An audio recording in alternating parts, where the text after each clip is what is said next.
Dans cette édition, nous irons au palais présidentiel où le chef de l'État, Alassane Ouattara, a reçu aujourd'hui son homologue béninois pour parler des relations entre les deux pays. Le président Yahi Boni est arrivé ce vendredi à Abidjan. Les chefs de gouvernement des pays membres de l'UEMOA, Union économique et monétaire ouest-africaine, étaient en réunion hier au Bénin. L'objectif est de réviser les réformes politiques, programmes et projets communautaires au profit des populations. La première dame de Côte d'Ivoire, Dominique Ouattara, vient d'effectuer une visite dans la capitale de l'Indénieux Diablin, à Abangourou. Les populations ont reçu des dons de la part de la première dame.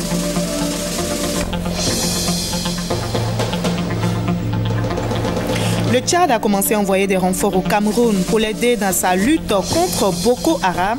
Le président camerounais Paul Biya remercie le chef de l'État tchadien pour ce geste. Bonsoir à tous. Merci de choisir le journal de RTI 1 pour vous informer. Rendons-nous tout de suite au palais présidentiel où le chef de l'État, Alassane Ouattara, vient de s'entretenir avec son homologue béninois. Le président Yahi Boni, arrivé ce vendredi à Abidjan, a félicité le président Alassane Ouattara pour ses actions de développement à la tête de l'État ivoirien. Les deux chefs d'État se sont aussi prononcés sur les relations entre la Côte d'Ivoire et le Bénin. Le reportage de Jérôme Kofi Abolé. Boni Yahi chez le président de la République, Alassane Ouattara. Le président béninois en Côte d'Ivoire, relativement aux activités de la BAD, a saisi l'occasion pour rencontrer ce vendredi 16 janvier 2015 son homologue ivoirien. La rencontre s'est déroulée au palais présidentiel. Les deux chefs d'État, visiblement heureux de se retrouver, ont tenu un point presse pour essentiellement évoquer l'excellence des relations entre leurs deux pays. Je n'ai pas besoin d'insister sur les relations particulière, je dirais même séculaire, entre le Bénin et la Côte d'Ivoire. Et vous-même et nous sommes vraiment des frères, des amis. Donc merci d'être passé nous saluer à l'occasion de votre visite à la Banque africaine de développement. Mon cher grand frère, je voudrais profiter de cette occasion pour renouveler les vœux du peuple béninois, du Bénin, de la République béninoise, et à vous-même, Président, merci. À la Première Dame, merci. À la famille, à votre gouvernement et au peuple ivoirien. Merci beaucoup. Je suis convaincu que l'année 2015 sera meilleure que l'année 2014 sur tous les plans. Et je suis convaincu que c'est l'année de la réalisation de tous vos vœux, vos ambitions que vous êtes en train aujourd'hui de déployer. Et ceci dans l'intérêt du peuple ivoirien et dans l'intérêt de nos peuples, le peuple de la sous-région, comme vous l'avez si bien dit, Monsieur le Président. Je suis arrivé effectivement tout juste pour régler un problème ponctuel à la Banque africaine de développement. Mais en tant que Saint Thomas, j'ai vu, parce que lorsque Saint Thomas, il ne croit que lorsqu'il voit. Alors j'ai entendu parler de ce pont qui a complètement changé la ville d'Abidjan. Et je pense que le Président, je voudrais vous transmettre les remerciements de toute la sous-région et du continent parce que c'est par vous que nous sommes en train de comprendre que l'émergence, c'est d'abord l'énergie, c'est d'abord les infrastructures. Et depuis que vous avez pris en main vraiment la destinée de ce pays frère qui demeure au cœur de notre sous-région. Président, nous voudrions vraiment nous féliciter de ce bilan très radieux. Et nous prions Dieu le Père Céleste, Dieu Allah, de continuer de veiller sur vous, vous donner les ressources pour que vous puissiez continuer parce que pour nous, la Côte d'Ivoire est très importante et que ensemble, nous allons continuer cette voie de l'intégration régionale. Pour le président béninois, Boni Yahi, le plaisir sera toujours le même de rencontrer le président de la République de Côte d'Ivoire, Alassane Ouattara, pour s'inspirer de son expérience en tant que grand bâtisseur. On reste au palais présidentiel où le chef de l'État a aussi présidé une réunion sur la question de l'emploi des jeunes en Côte d'Ivoire. Cette réunion du comité présidentiel sur l'emploi a pour objectif de trouver des stratégies visant à réduire le taux de chômage en Côte d'Ivoire. On reste avec Jérôme Kofi Abolé. La question de l'emploi des jeunes reste l'une des préoccupations majeures des autorités ivoiriennes. C'est justement pour en parler que le comité présidentiel sur l'emploi des jeunes s'est réuni ce vendredi au palais présidentiel. Une réunion présidée par le chef de l'État, le président Alassane Ouattara. Le président de la République avec à ses côtés quelques membres du gouvernement, notamment le Premier ministre Daniel Kablan-Duncan, ainsi que des responsables œuvrant pour l'épanouissement de la jeunesse. La réunion de ce vendredi a notamment permis de plancher sur des stratégies à mettre en place pour parvenir à réduire considérablement le taux de chômage en Côte d'Ivoire. Nous avons débattu ce matin autour de la question de la centralisation des ressources qui sont mises à la disposition de ce projet-là de réduction du chômage. Et ce qui ressort des échanges que nous venons d'avoir, c'est qu'il va être créé une structure unique qui permettra donc d'améliorer les conditions, d'améliorer également l'efficacité de l'utilisation des ressources mises à la disposition de notre pays par le budget de l'État et par les bailleurs de fonds, et qui permettra également de rationaliser les coûts de gestion de cette problématique. Cette structure aura également un meilleur ancrage institutionnel, et cette structure va intégrer également les bailleurs de fonds, le secteur privé et les banques pour avoir une meilleure efficacité. Le Premier ministre et les ministres qui sont en charge de la question de l'emploi ont été instruits par le chef de l'État pour poursuivre la réflexion. Donc des réunions auront lieu dans les prochaines semaines, l'objectif étant qu'à la fin du premier trimestre 2015 au plus tard, nous puissions venir avec des propositions qui sont concrètes, qui sont pragmatiques et qui permettent durablement, en tout cas, de donner du travail à nos jeunes. La Côte d'Ivoire aspirant à être un pays émergent, la jeunesse pour le gouvernement et le chef de l'État, le président Alassane Ouattara apparaît comme l'un des maillons essentiels sur lesquels il faut miser pour atteindre ce but. Revenons à présent sur ce qui a dominé l'actualité nationale hier, l'inauguration du nouveau pont de Boisflé dans la région de la Maraoué. Après cette inauguration, le président de la République a rencontré les têtes couronnées et les chefs religieux pour des entretiens. Faisons le point avec Awa Touré. Les guides religieux et les têtes couronnées de la Maraoué, fortement mobilisés, sont venus à la rencontre du président de la République Alassane Ouattara pour lui dire merci. Merci pour le magnifique pont qui vient d'être inauguré et aussi pour avoir donné un statut au roi et chef traditionnel de Côte d'Ivoire.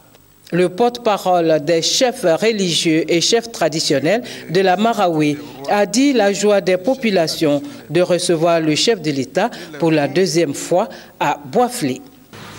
Vous êtes un homme de parole. Vous faites ce que vous dites. Vous êtes donc l'exemple à suivre. Monsieur le Président de la République, le renforcement de la cohésion sociale entre toutes les communautés vivant en Côte d'Ivoire est une de vos préoccupations. Nous, peuple de la Maraoué, pensons être l'exemple vivant sur lequel vous pouvez vous appuyer. Cette rencontre avec les chefs religieux et chefs traditionnels de la Maraoué est, selon le président de la République Alassane Ouattara, une belle occasion d'échanger avec eux et de prendre de leurs nouvelles. Le chef de l'État s'est félicité de la parfaite harmonie qui règne entre les différentes communautés. Boisflé est un carrefour où il y a toutes les ethnies qui vivent en Côte d'Ivoire et surtout qui vivent en parfaite harmonie. Et je voudrais vous remercier et vous féliciter pour cela, car c'est cela que devrait être la Côte d'Ivoire, dans toutes les régions de Côte d'Ivoire, que nous puissions tous vivre en paix, ensemble et en parfaite harmonie. Et c'est l'une des raisons pour lesquelles j'ai tenu à faire en sorte que la Chambre des rois et chefs traditionnels puisse être mise en place très rapidement. Car je connais le rôle des rois et chefs traditionnels à maintenir cette cohésion nationale.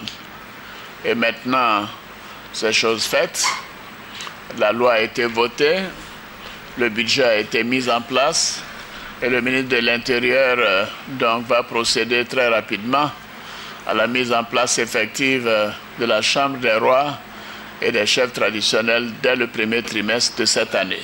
Je voudrais saluer également votre soutien, car j'ai eu un fort soutien pendant l'élection présidentielle de 2010. Nous avons la nouvelle élection présidentielle en octobre 2015 et j'aimerais compter sur votre soutien, honorable chef, pour me permettre de faire un deuxième mandat. Nous avons besoin de vos prières pour que la Côte d'Ivoire continue d'être en paix.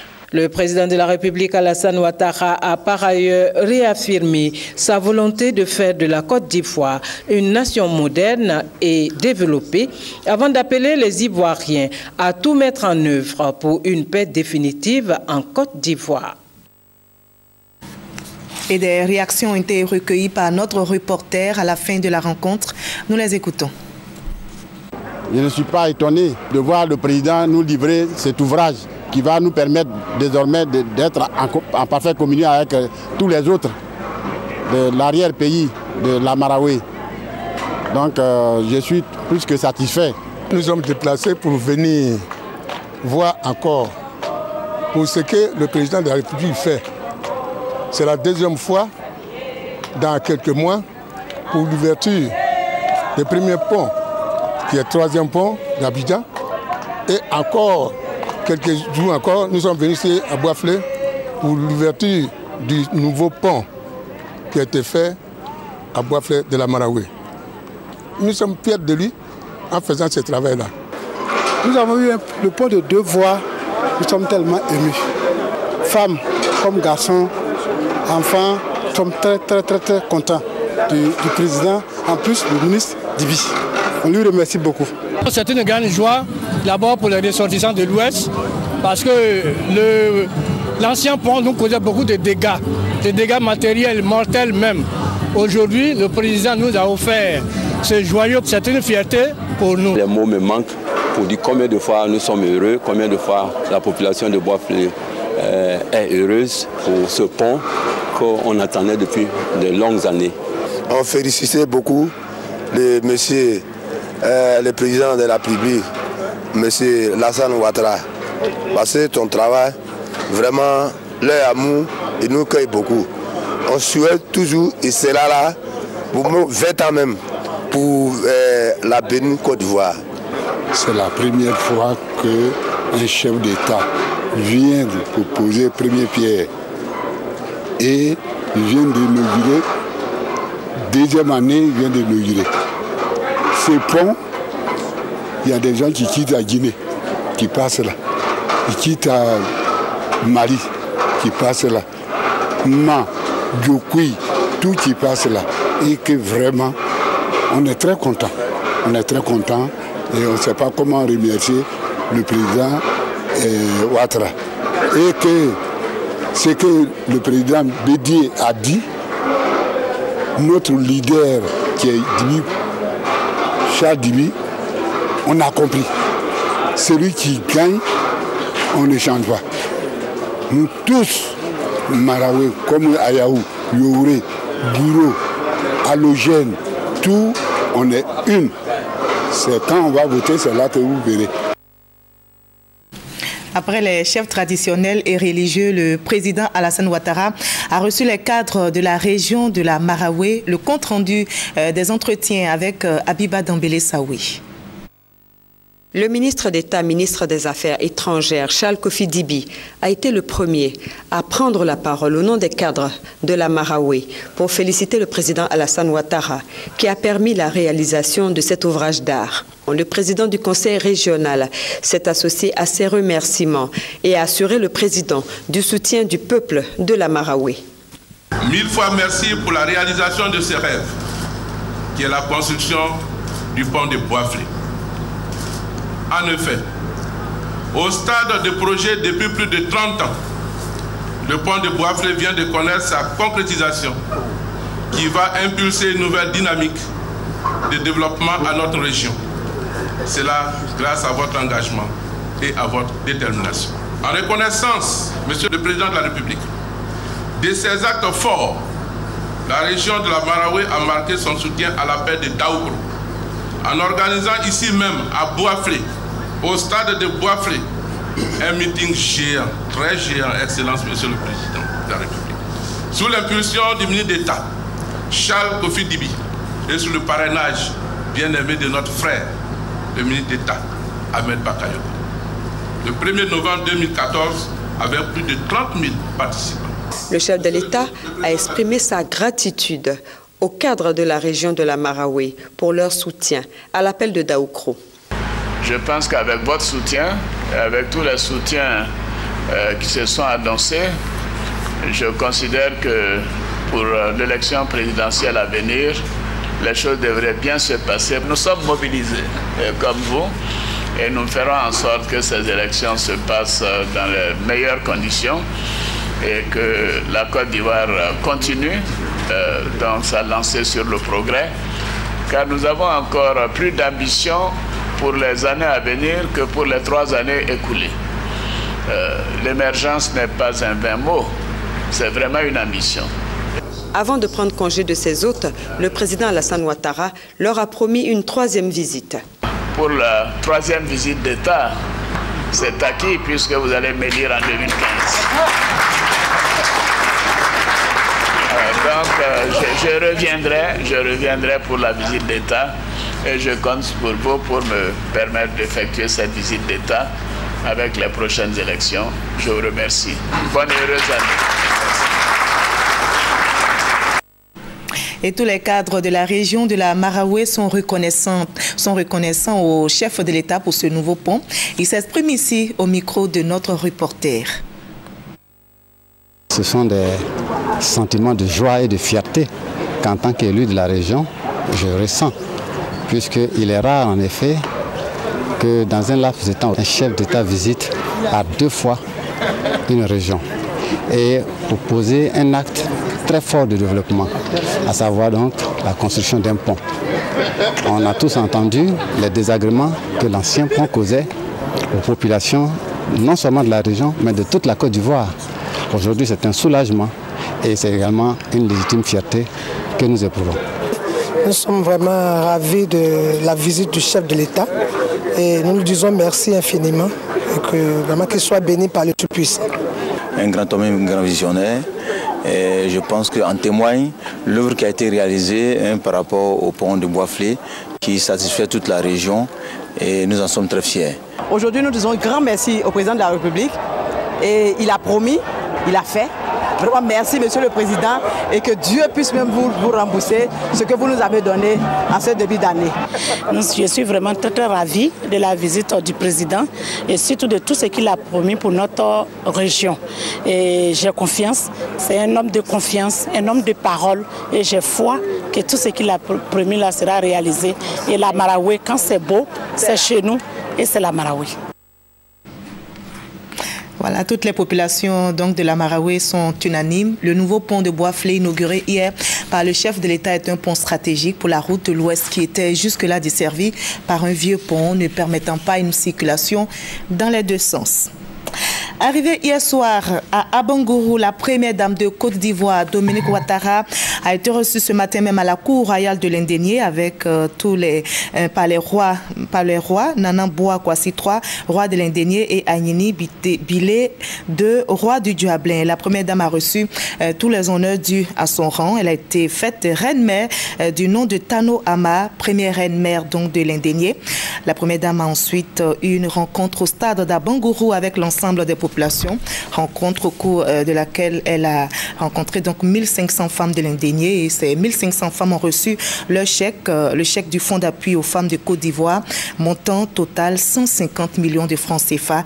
Et n'oubliez pas, toutes les populations de l'Indénié, notamment les femmes, ont reçu de nombreux dons. Nous reviendrons sur ce reportage de Viviane Aimé dans nos prochaines éditions.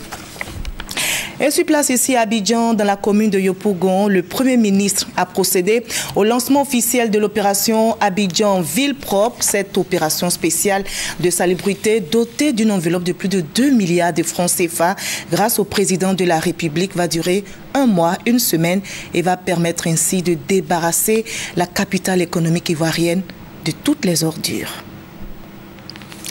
Les chefs de gouvernement des pays membres de l'UEMOA, Union économique et monétaire ouest-africaine, étaient en réunion hier au Bénin. Le Premier ministre Daniel Kablan-Duncan a pris part à la rencontre et l'objectif est de réviser les réformes politiques, programmes et projets communautaires au profit des populations. Le récit de Sidonie Davila.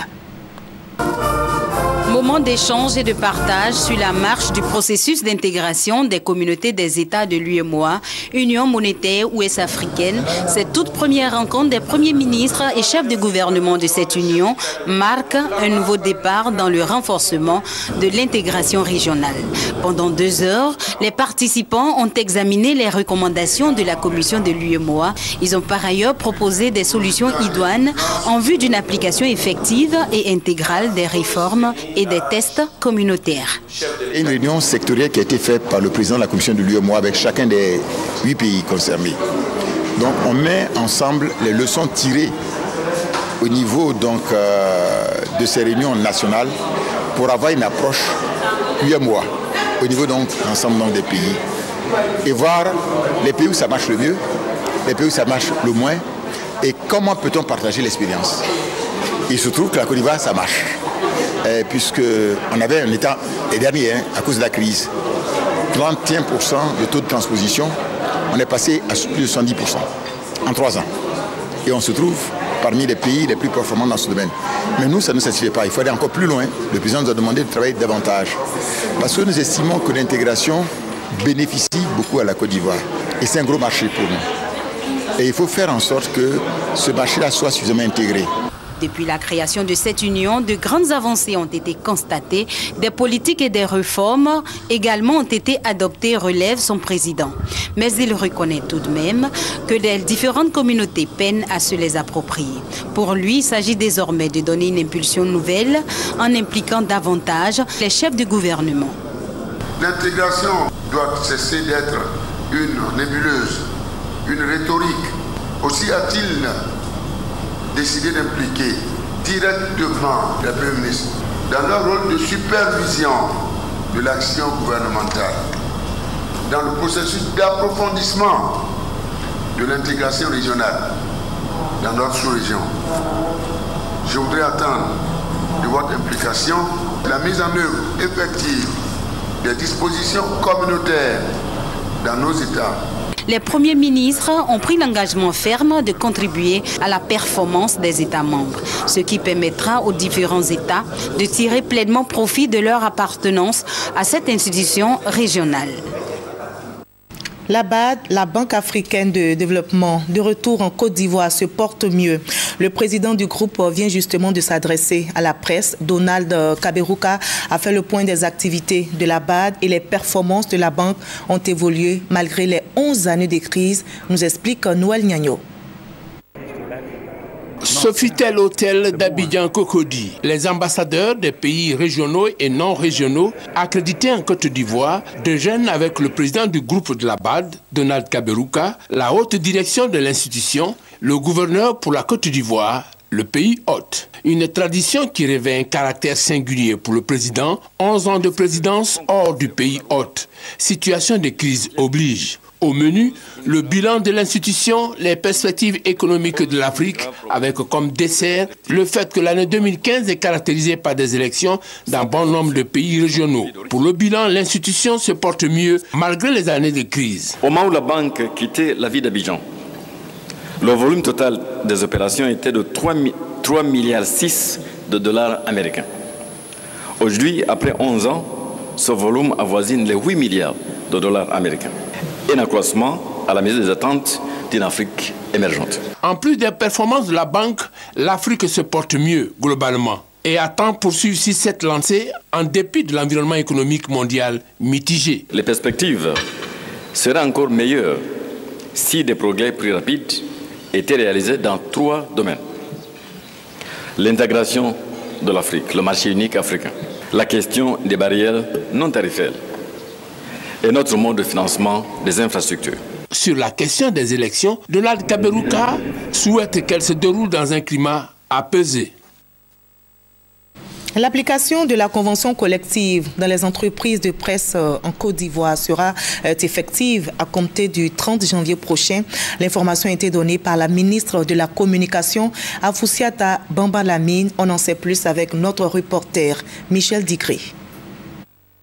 C'est au 22e étage de la tour C que les structures sous tutelle du ministère de la Communication, les organisations professionnelles et syndicales du secteur de la presse et le personnel du ministère ont présenté leurs vœux de nouvel an au ministre Afoussiata Bamba Lamine. À l'occasion de cette cérémonie, le ministre de la Communication a annoncé de très bonnes nouvelles. Je vous souhaite ainsi qu'à vos collaborateurs et familles une année 2015 émaillée de victoires éclatantes, de défis relevés et de paris gagnés. 2014 s'est écoulé avec son lot de chantiers achevés. Je mentionnerai la suppression des journaux appliqués et revus à la hausse, qui doit être perçue par vous comme une contribution significative du gouvernement à la structuration économique du secteur de la presse. Elle doit permettre ainsi aux entreprises d'appliquer dans la sérénité la convention collective des journalistes et assimilés à compter de la fin de ce mois. Et je vous assure que j'y veillerai donc personnellement. Satisfaits de l'engagement pris par le ministre, les acteurs du secteur de la presse espèrent l'année 2015 encore plus fructueuse. Les journalistes ivoiriens, à travers leurs organisations professionnelles au nom desquelles j'interviens, saluent ces différentes avancées. Allons-nous avoir une moisson plus abondante en 2015 ? Le ministre Afoussiata Bamba Lamine rassure. Déjà, ce que je peux vous dire, c'est que j'ai mis tout en œuvre pour que la nouvelle mouture du régime juridique de la presse soit votée donc dans les meilleurs délais par le Parlement. À l'AIP, il a été procédé à l'installation de son conseil de gestion à laquelle s'ajoute l'abonnement groupé du gouvernement et d'autres institutions également, qui devrait permettre à ce média d'État d'accroître ses ressources. C'est le lieu de rassurer son personnel que des démarches sont entreprises pour le paiement effectif des primes. Il en est de même pour les agents du Conseil supérieur de la publicité. Les structures sous tutelle ont été félicitées pour les performances réalisées en 2014, notamment la radiodiffusion télévision ivoirienne. L'émission de divertissement Interville, et ça c'est pour le DG de la RTI, qui a connu un franc succès auprès du grand public, la rénovation du cadre de vie des travailleurs et le déploiement de RTI 2 à Boaké et à Mans, sont les actions majeures à mettre à l'actif de la RTI et de son directeur général. Pour 2015, année électorale, le ministre de la Communication a invité la presse à plus de professionnalisme pour des élections apaisées en Côte d'Ivoire. Hors de la Côte d'Ivoire, le Tchad a commencé à envoyer des renforts au Cameroun pour l'aider dans sa lutte contre Boko Haram. Le président camerounais Paul Biya remercie le chef de l'État tchadien pour ce geste. Notez que depuis des mois, le Cameroun fait face à la multiplication des attaques du mouvement terroriste dans le nord de son territoire. Cette aide est donc la bienvenue. Voilà, on va parler à présent sport, football et notamment de la CAN 2015. Nous avons sur ce plateau Ange Assokrou. Bonsoir Ange. Bonsoir Marie-Laure. Alors le coup d'envoi de la CAN 2015 sera donné demain. Le coup d'envoi donc sera donné demain et donc pendant 21 jours, 16 pays qui ont réussi à obtenir un ticket pour cette CAN 2015 vont se retrouver en Guinée équatoriale pour tenter de succéder au Nigeria qui avait remporté la CAN 2013. Le Nigeria qui sera malheureusement absent. Et la Guinée équatoriale sera face au Congo demain. La Guinée équatoriale sera face au Congo à l'occasion du match d'ouverture. Cérémonie solennelle d'ouverture prévue à partir de 14h sur les antennes de la RTI. Le nouveau studio spécial CAN 2015 est pratiquement prêt. Demain, tout le monde sera prêt pour cette belle fête du football africain. Et cérémonie d'ailleurs que vous allez animer. Bien sûr. Alors Ange, après une préparation d'une dizaine de jours, les éléphants sont arrivés aujourd'hui même à Malabo. Voilà, les éléphants sont arrivés aujourd'hui à Malabo après avoir passé quelques jours à Abu Dhabi pour peaufiner leur préparation pour cette CAN 2015. Et donc les Ivoiriens ont pris leur quartier à Malabo et on l'espère, sont prêts pour attaquer cette Coupe d'Afrique des Nations. On l'espère bien, puisque hier les éléphants ont disputé leur dernier match de préparation contre la Suède et malheureusement, ils ont été battus. Les éléphants ont perdu par 2-0 après une bonne première période. Eh bien, la deuxième période a été moins bonne. Le résumé de Arsène Kouassi est commenté par Eliane Tapé. Privés de ses cadres Zlatan Ibrahimovic et Kim Kallström, les Suédois sont venus à bout de l'équipe de la Côte d'Ivoire. Pourtant, les premiers instants semblaient être maîtrisés par les poulains d'Hervé Renard qui ont su contenir les rares assauts d'Elmander et ses coéquipiers. Les minutes qui suivent s'avèrent fatales pour les éléphants. Les jaunes et bleus profitant d'une perte de balle de Serge Aurier pour ouvrir la marque 1-0. Ce passage et le but suédois. Bousculés, les Ivoiriens tentent d'égaliser mais ont du mal à coordonner leur offensive à l'image de Gervinho. Et comme c'est souvent le cas pour la défense ivoirienne peu rassurante, les éléphants encaissent un second but peu avant la fin de la partie, score final 2-0. Les jours qui suivent s'annoncent décisifs pour Hervé Renard qui devrait peaufiner les derniers réglages avant l'entrée en lice de la Côte d'Ivoire face à la Guinée, prévue le 20 janvier à Malabo. Ange, après ce match, est-ce qu'on doit s'inquiéter? S'inquiéter, non, pas vraiment s'inquiéter. C'est clair que le match s'est achevé par une défaite, mais déjà la Côte d'Ivoire a eu une première période qui a semblé satisfaire un peu le public sportif. C'est le résultat qui compte? Pas forcément, parce que la CAN n'a pas encore commencé. La CAN commence le 20 janvier pour les éléphants. Et il faut être prêt le 20 janvier, pas avant. Si on gagne contre la Suède et qu'on perd contre la Guinée le 20 janvier, ça ne sert à rien. Mais en même temps, il aurait été intéressant. On peut donc gagner contre la Guinée, vous pensez? Je pense que sur ce qu'on a vu sur la première période des éléphants, les Ivoiriens sont prêts à aborder cette CAN. Maintenant, il leur appartient de montrer que ce sont des géants d'Afrique parce que nous sommes la deuxième nation du football africain. Et puis, donc, il faut que les éléphants prouvent que c'est quand même eux les éléphants et qui peuvent apporter quelque chose. D'accord, on va parler de notre championnat ici, au championnat national. La dernière journée avant la trêve, c'est joué cet après-midi même. C'était à ASEC Africa. ASEC Africa, dernière journée, parce qu'après la trêve, pour le début de la CAN, le championnat va s'arrêter. Donc la dernière journée a mis aux prises l'ASEC Mimosa et l'Africa. L'Africa a dominé la première période, l'ASEC la deuxième, victoire finale de l'ASEC, 2-1. Le résumé est signé Sébastien Oignet. L'ASEC Mimosa se repositionne à la première place de la Ligue 1 après sa victoire sur l'Africa Sport d'Abidjan. Une première mi-temps à l'avantage de l'Africa Sport d'Abidjan, marquée par un superbe coup franc de Jean-Michel Lago. Deuxième mi-temps, la SEC va inscrire 2 buts face à une équipe de l'Africa Sport qui a évolué à 9 pour 2 cartons rouges justifiés. Moussa Traoré égalise pour la SEC Mimosa. Le deuxième but est signé Bengalis Maoro. Ce derby tourne à l'avantage de la SEC Mimosa. Voilà, Ange, avant de vous laisser partir, donnez-nous un peu le programme de demain par rapport à la CAN, la première journée. Déjà, il faut que les téléspectateurs sachent que des dispositions particulières ont été prises par la RTI qui va couvrir cette CAN 2015 en direct et en intégralité. La cérémonie d'ouverture commence demain à 14 h pour la RTI. Elle est prévue à 15 h en Guinée équatoriale. Ce sera en direct de Bata. Et puis, cette première journée sera marquée par 2 rencontres. Le pays organisateur, la Guinée équatoriale, qui sera opposé au Congo, et nos voisins immédiats du Burkina Faso qui seront opposés au Gabon. Et le 20 janvier, la Côte d'Ivoire à la Guinée. Voilà, la Côte d'Ivoire à la Guinée et puis la cérémonie d'ouverture très importante, 14 h demain sur les antennes de la RTI. Merci beaucoup, Ange Asokro. En tout cas, merci d'être passé sur ce plateau. C'est moi qui vous remercie. Merci à vous de nous avoir suivis. C'est ici que l'on s'arrête pour ce 20 h. Demain, vous avez rendez-vous avec Ali Darasouba à 20 h. D'ici là, portez-vous bien.